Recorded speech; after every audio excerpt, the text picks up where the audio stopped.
यहाँ उपस्थित सम्पूर्णमा स्वीकार्नुहोस्। म कालिका नमुना माविको कक्षा 9 मा अध्ययनरत छात्रा लक्ष्मी सापकोटाको तर्फबाट न्यानो अभिवादन।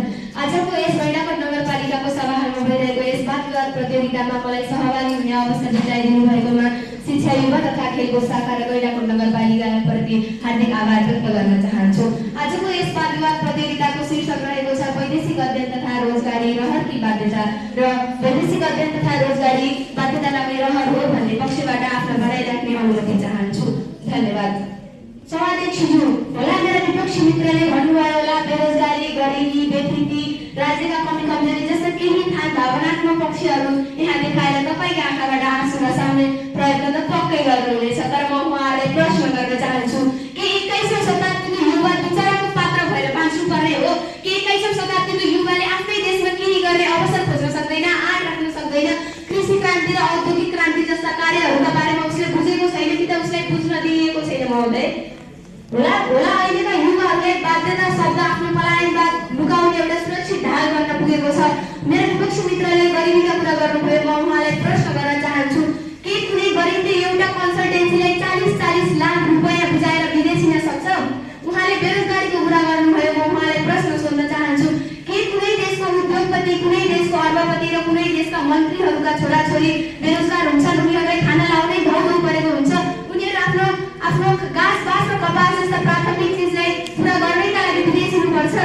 पर्दैन। उनीहरू त विदेशको विलासितामा र विदेशको आनन्दी जीवन बिताउनका लागि भनेर विदेश हिँडेका होइनन् र अनि तिनै धनी भनौँदाहरूको सिको गरेर विदेश हिँड्ने ती मध्यम वर्गका युवाहरूलाई म कसरी बाध्यताले गएका हुन् भनेर मानिदिनु महोदय? यो त केवल अरूको देखासेखी गर्ने र एउटा कुल देखिने प्रवृत्ति मात्रै हो महोदय। आफ्नो जीवनयापन गर्नैका लागि विदेश जानुपर्छ, यहाँ जीवनयापन गर्ने अवसर नै छैन भनेर मेरा पूर्ववक्ता मित्रले भन्नुभयो। म उहाँलाई प्रश्न गर्न चाहन्छु, यदि जीवनयापन गर्नैका लागि उनीहरू विदेश हिँड्नुपर्ने हो भने सायदै त्यो राहदानी बनाउने लाइनमा बसेका युवाहरूको हातमा आइफोन र जिउमा महँगा ब्रान्डका लुगा हुने थिएनन् होला महोदय। आज त्यो त्रिभुवन अन्तर्राष्ट्रिय विमानस्थलको डिपार्चर गेटबाट बाहिरिँदै गरेका युवाहरूको मनभरि पीडा, आँखाभरि आँसु हुने साटोमा आँखामा त्यो खुसीको चम्कान र मुखमा ओठमा त्यो मुस्कान देख्दाखेरि म आफै छक्क र अचम्म परेको छु। जब आफ्नो जन्मभूमि र जननीलाई छोडेर देशबाट बाहिरिँदा आँखाभरि आँसु र मनभरि पीडा हुनुपर्ने साटो feeling excited at Tribhuvan international airport लेखेर फेसबुकमा आएको त्यो पोस्ट देखेर म आफै छक्क छु, आफै दङ्ग छु।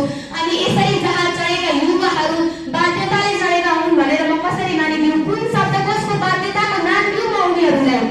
महोदय, हो काम सानो र ठुलो हुँदैन, तर हामी नेपालीहरू देशमै कुटी कोदाली गर्न पुर्खादेखि चलिआएको त्यो हलो जोत्न हामी लाज मान्छौँ, श्रम मान्छौँ, हामीलाई घिन लाग्छ। त्यही आफ्नै जन्मभूमिको माटोसँग घिन मान्छौँ, तर त्यो विदेशमा गएर शौचालय सफा गर्नुमा हामीलाई गर्व छ महोदय। हो, यही मानसिकतासँग घिन लाग्छ मलाई र यो मानसिकता बाध्यता कदापि हुन सक्दैन। यो त आफ्नै देशलाई धिक्कार्ने र पराईले बुझ्ने एउटा घिनलाग्दो रहर र प्रवृत्ति मात्रै हो महोदय। विपक्षी मित्रहरू यति बुझ्नुहोस्, जहाँ विकल्प हुन्छ नि त्यहाँ बाध्यता हुँदैन, जहाँ बाध्यता हुन्छ नि त्यहाँ विकल्प हुँदैन।